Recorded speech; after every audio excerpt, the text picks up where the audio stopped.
So I realized like halfway through the day that why this filter is available for us, please excuse the mask, but why this filter is available for us today is actually because this is our Snapchat birthday. So yay, happy birthday, culture approved, yay! I'm simply unpresentable, so I'm just going to, one, keep the filter, and two, just quickly share this as I'm journaling and just winding down for bed. But I saw this, and I also listened to a sermon this morning that my sister sent me, and it was basically just talking about how we need to get our ducks in a row, as I mentioned earlier this morning, and how I've kind of been reflecting on this myself about how I know that I'm a gem, I'm literally a refined crystal. I'm important. I know that God has made me with purpose. And I get discouraged a lot because I know this, but I don't always know how to make something work or how to achieve my purpose. This is longer than I expected it to be, so might as well show some face, okay? All face, no case. Ooh, it's a smudging. I'm 67, okay? New filter, same joy. All right, so this is longer than I expected it to be, but yeah, so I was just basically thinking about that, and I was like, God, this has been a lot. what you placed on me is a lot. And I know that, God gives his toughest battles to his strongest soldiers, and I'm grateful. Thank you. I'm very strong. But I'm like, ooh, child, like in this season, I'm like, it's taking me almost 3 months to just adjust, to just kind of come to where I'm at. And there's been points where I felt like I'm further than where I am. There's points where I felt like I was further behind. But at the end of the day, every day I'm making a step, I'm making progress, I'm making a move, even if I don't see it, even if it's not very obvious. But I believe that. And so, as you know, God is good all the time, God is good type thing. So today I was walking around the track at the school, and it was just like I was trying to stick with the straight and narrow path, basically, again with my controlling thing. But I was like, I'm just trying to stick with it. And then I saw a student basically just cut the whole path. Like he just walked straight through the center of the track. And I was like, why did that irritate me? Why did that bother me? First of all, where he's going has nothing to do with me. And so I started to follow him, but I was like, no, this is just so uncomfortable. I want to go around the track like you're supposed to go around the track, in between the white lines, taking the path, the straight and the narrow. And I was thinking, okay, his path is not my path. My path is over here, or this is where I want to go. But then I did cut the track, and I was like, I feel okay. This long analogy has purpose. Okay, stick with me.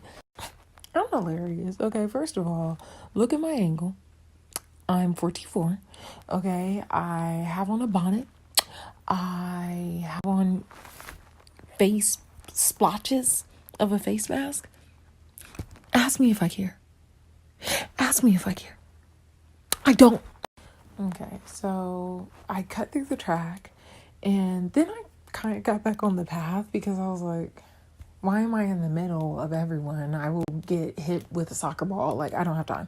Because I just really like to walk the path. I mean, that's just how I want to do things. I mean, but then I was just like thinking about how I feel like beginning this year, I've been kind of at the start line doing like this with my feet. My foot would go forward. I'd be like, Or maybe I actually did take that step and I'll just sit there and be like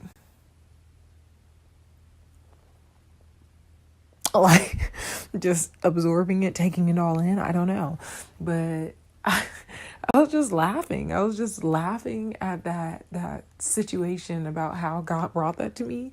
And I was like, wow, God, is this me? Whether that analogy is accurate or not, I'm just grateful for it. I'm grateful for that, I don't know, that peace to be able to, one, understand per always somebody else's path and what direction they're going to go and what way they're going to get there is not mine. Okay, we're all trying to get to heaven, but the way that what we do while here on earth, our mission, our purpose, different. Okay, so I was like, well, I'm gonna take this path, but when I cut across, it felt all right. So when I took a risk yesterday, for example, I went ahead and got a plane ticket. It felt fine, Will it be okay? I hope so. If it doesn't, will it still work out for my good? Of course, because if God's for me, who can be against me? And it's a tough one to believe. It's tough, but I really had no conclusion. It's tough, but basically, I guess how to wrap it up is that this hasn't been the easiest thing ever, to be transparent. This hasn't been super simple. Like I said, I felt like I've made a lot of progress at some point in time. I'm clicking, I'm snapping, I'm laughing, I'm doing this, and then the next day I would feel extremely sad. But one thing that I heard in the sermon that was really interesting was that what you do today will show up tomorrow. So it's like, if I don't take care of myself, don't take the extra time for my self-care, or even if I do, things just happen. The devil doesn't want to see me win. He knows that there's something on the inside of me. I'm really a bad kid. Like, you got games on your phone?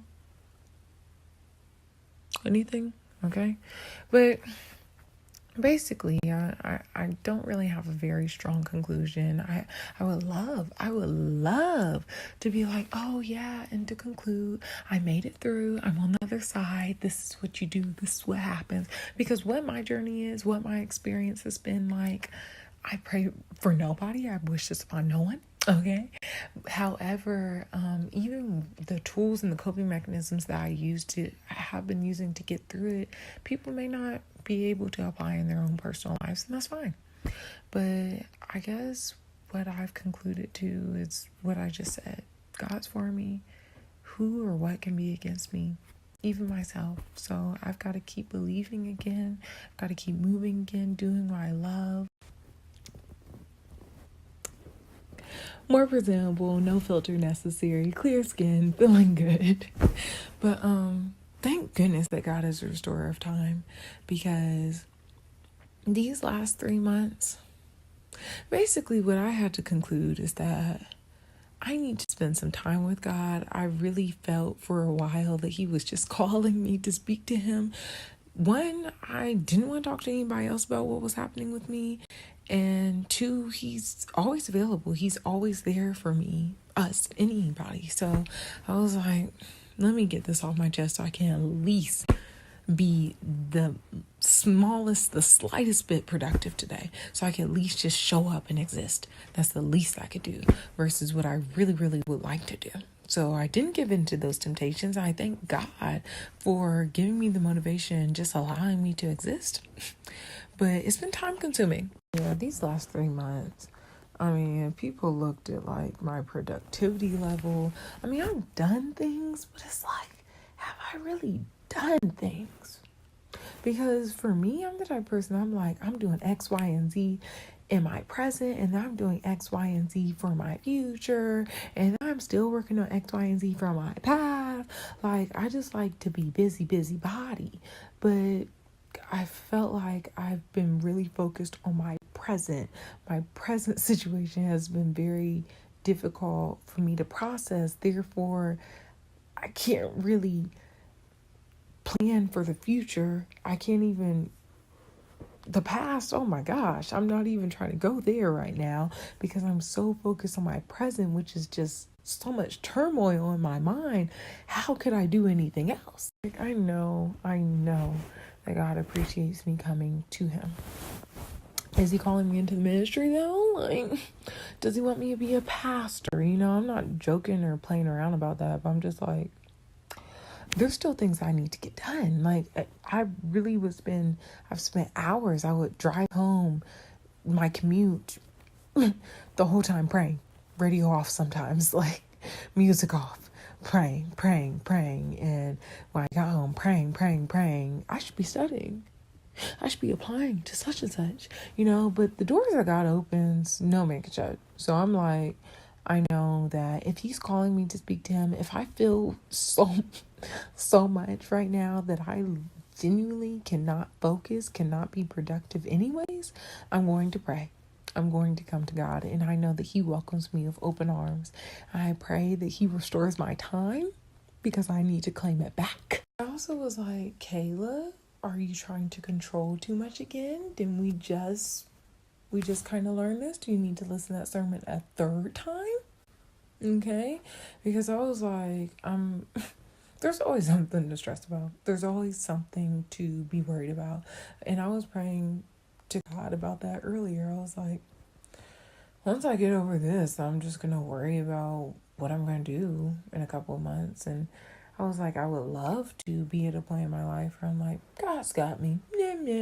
But I was like, I'm not there yet. And he was like, well, do you want to be there? I was like, yeah, but there's still things that need to be done. Like, I still need to apply that job. I still need to study for this test. I still need to apply to this program. I still need to save up money. I still need to move. I still need to figure out where I'm going to move. But I was like, I guess the specifics don't matter. Not only do the specifics not really matter, the point is, Kayla, do you trust God?